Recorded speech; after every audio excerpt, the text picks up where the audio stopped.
अस्सलाम वालेकुम। ले जी सीटीआई वालों, आप लोगों के लिए एक इशू बन गया जो कि बनना नहीं चाहिए था। ठीक है, तो पहले तो ये मामलात नहीं थे, लेकिन अब वैसे ये गल आप लोगों के साथ ज़्यादती हो रही है, जो कि मैं आप लोगों के साथ इस वीडियो में शेयर करने लगा हूँ। ठीक है, यहाँ पे देखें, एक चीज़ मेंशन है कि बीएस कॉलेज में अप्लाई करते वक्त एमएस एमफिल की पीएचडी का रेलिवेंट सब्जेक्ट देखा जाएगा। ठीक है, वो बात ठीक है। जब अप्लाई हो रहे थे ना, तब बीएस का ऑप्शन था ना, वो दो दफ़ा ऐड कर सकते थे। जैसे आपका कोई अदर सब्जेक्ट है, जैसे आपने बॉटनी पढ़ा हुआ है, जोलॉजी पढ़ा हुआ है, तो आप लोग जो है वो बायोलॉजी के इक्वल होते हो। तो आप लोग बीएस के अंदर जो है वो अगर बायोलॉजी वो पढ़ा था आप जोलॉजी, तो आपने जोलॉजी का भी ऐड करना था और साथ आपने बायो का भी इक्विवेलेंट टू कर देना था। लेकिन जब एमएस एमफिल का रिकॉर्ड आप इंटर करते थे ना सीटीआई पोर्टल पे, तब वो सिर्फ एक ही होता था। वो जारी बात है, आपकी डिग्री है जोलॉजी। ठीक है, तो आपने जोलॉजी इंटर कर दिया, आपने वहाँ पे बायोलॉजी इंटर नहीं किया, तो उसके बाद जब आप दोबारा रिकॉर्ड इंटर करने लगते थे तो वो प्रॉब्लम आ जाती थी। वो कहते थे कि रिकॉर्ड जो है वो दूसरी बार इंटर नहीं कर सकते आप।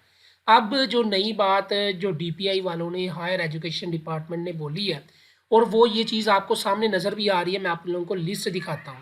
ये अगर आप वेबसाइट पे जाएँ ना, तो यहाँ पे आप कोई सब्जेक्ट वगैरह जो है वो चूज़ करें, तो मैं आप लोगों को दिखा देता हूँ ताकि आप लोगों को पता चल जाए कि क्यों फ़र्क आ रहा है।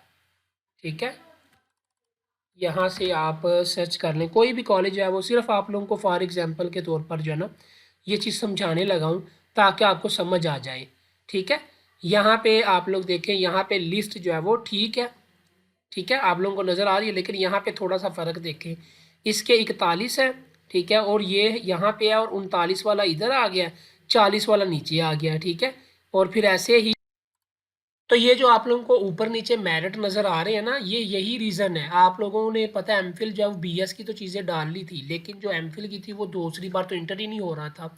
तो इसलिए अब जो है वो हायर एजुकेशन डिपार्टमेंट का कहना है कि जिनकी ये लिस्टें जो है ना, जो नीचे आ रहे हैं, वो इस वजह से आ रहे हैं कि उन्होंने जो है ना ये सब्जेक्ट रेलिवेंट जो है ना ये चीज़ चूज़ नहीं किया, जबकि तब सिर्फ एक ही ऑप्शन आता था, उसके बाद दूसरी बार रिकॉर्ड इंटर होता ही नहीं था।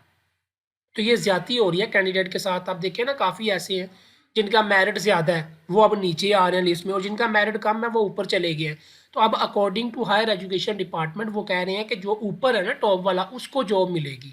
जिसका मेरिट नीचे है वो तो नीचे चला गया, उसका रेलिवेंसी उसको अनरेलिवेंट सब्जेक्ट में डाल दिया उन्होंने। ठीक है, तो ये गलत है। बाकी ये है कि जैसे ही फाइनल मेरिट लगती है तो मे भी उसके अंदर चेंजिंग हो जाए। अगर चेंज नहीं होती तो फिर ये बहुत बड़ा जुल्म होगा आप लोगों के पास, जो हायर एजुकेशन डिपार्टमेंट ने किया आप लोगों के ऊपर। ठीक है, कि नीचे वालों को जब वो लिए, अब उन्होंने अपनी जो वो उनकी डिग्री ओरिजिनल थी, मतलब कि सिर्फ एक ही थी, तो वो उसके रेलिवेंट हो गई। अब जिन्होंने अदर कोई की हुई है, वो रेलिवेंट सब्जेक्ट कोई और था, तो उसको दूसरा रिकॉर्ड डालने की जो वो इजाज़त ही नहीं मिली। तो इसलिए ये चीज़ें जो है वो इशू आ रही हैं।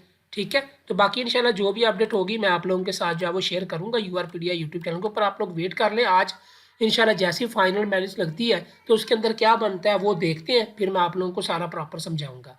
अल्लाह हाफिज़।